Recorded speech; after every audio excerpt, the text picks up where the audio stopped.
Magandang araw mga katiits. May nakuhang treasure mga katiits sa ilalim ng puno ng kawayan. Nilagay sa lumang imbornal sa bundok. At napakaswerte yung nakakuha kasi 1 box yung nakuha niya.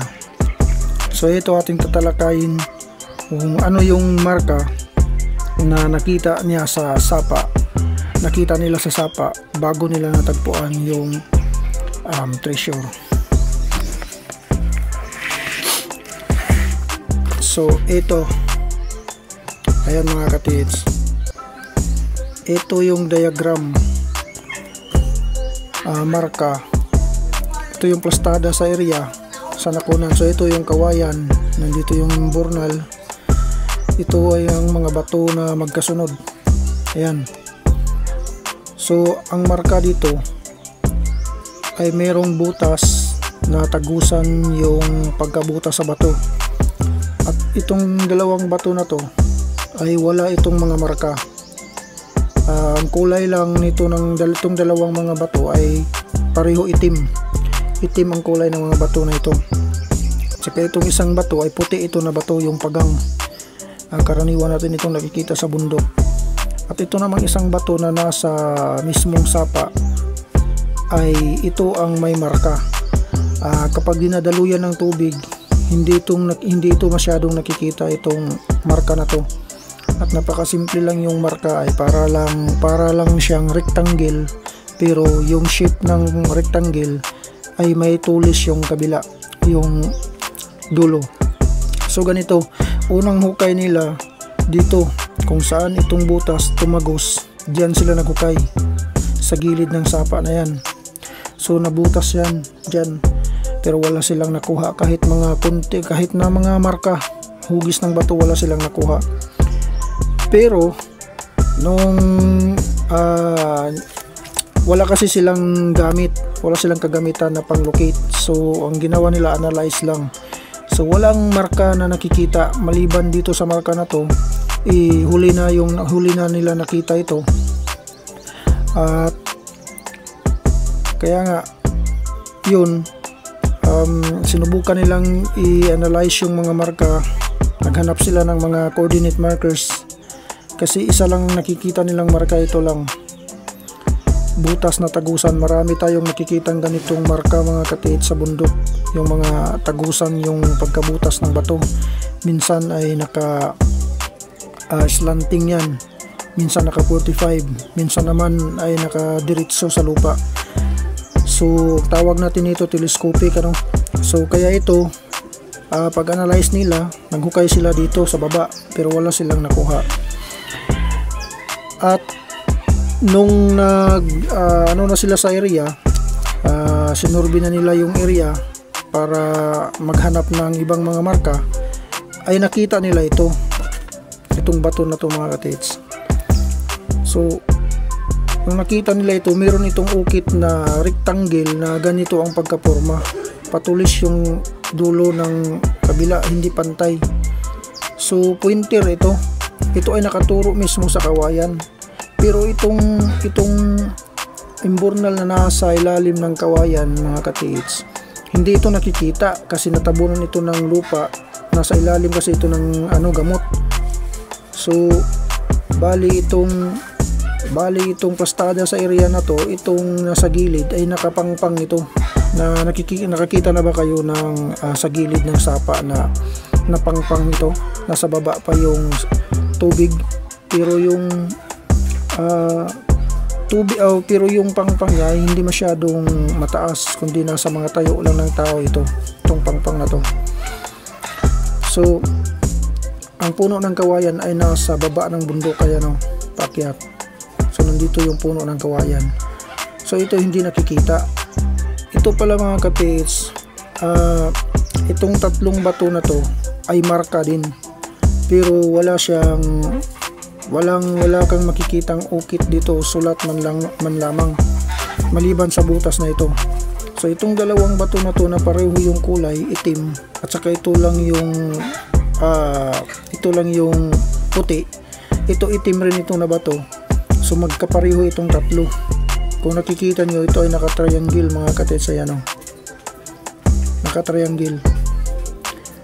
So itong bato na to ay isa rin sa mga marka nila na ginagamit. So ayan, nilagyan ko sila ng number 1, number 2, number 3 kasi marka ito na magkasunod na bato. Simula sa malaki, medyo maliit at saka pinakamaliit.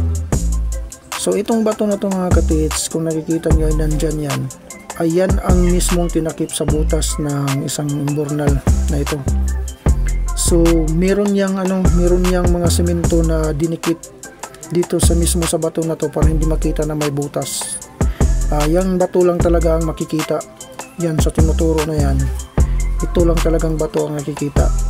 At yung butas ng imbornal ay hindi mo makikita. At kahit ang imbornal hindi makikita kasi meron yang lupa, natabunan niya ng lupa at saka gamot ng kawayan.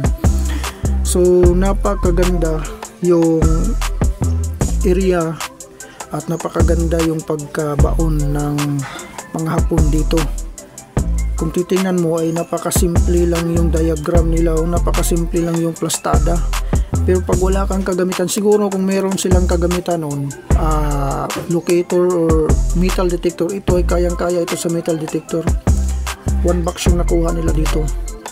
So hindi na sinabi kung ano yung laman, pero kapag ganito ang nakikita mo ay sigurado na yan. Alam na natin kung ano ang laman yan, bakit siya nilagay at paano napunta yung imbornal sa ilalim ng puno ng kawayan. At nasa bundok pa talaga ito, so yung imbornal ginagamit lang yan sa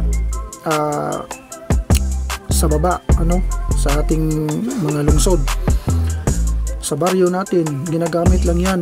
Pero pag sa bundok na yan nakita mo ay iba na ang kahulugan na yan.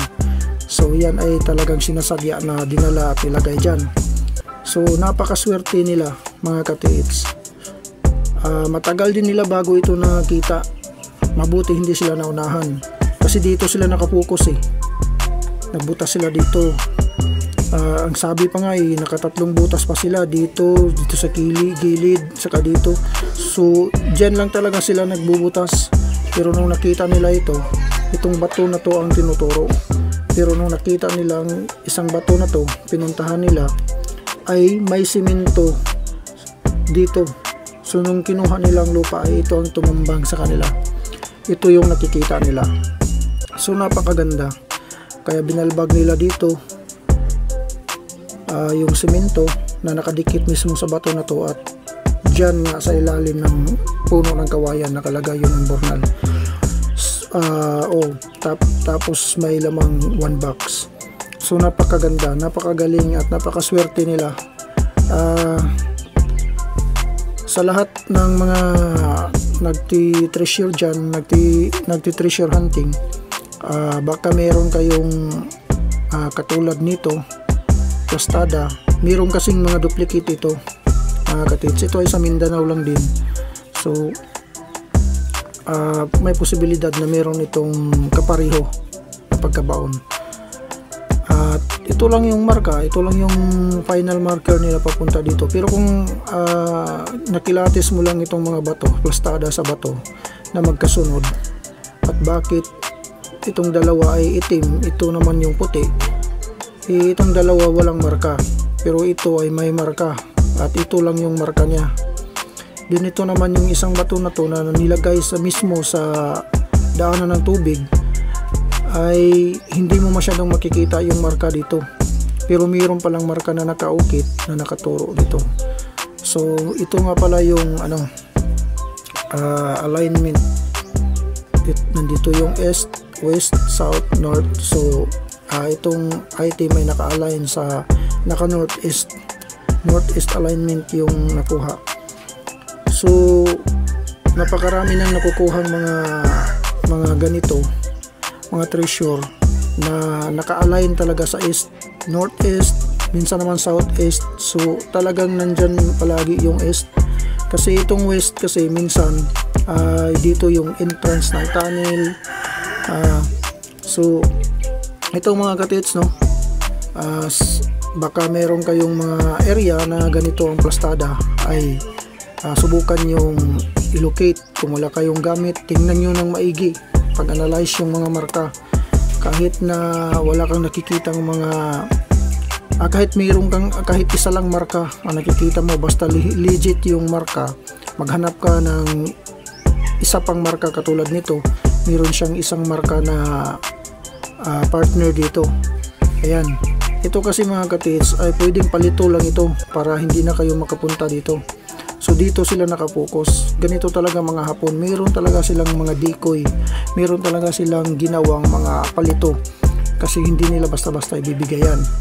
So napakaswerte naman natin kung ibibigay lang nila yung mga kayamatan, ba't pa nila ibinaon, di ba? Kung gusto pa nilang ibibigay. So dahil babalikan nila ito, kaya tinago nila yung mga kayamanan nila. Yun nga lang, hindi na sila nakabalik. So maswerte pa rin yung mga Pinoy na nakadiscovery dito. So yun lang mga katits, no? Sana meron kayong natutunan, at sana meron kayong mga area na kagaya nito. Subukan nyo lang, kasi iba-iba naman yung swerte natin mga katits. So yun lang, God bless ating lahat mga katits.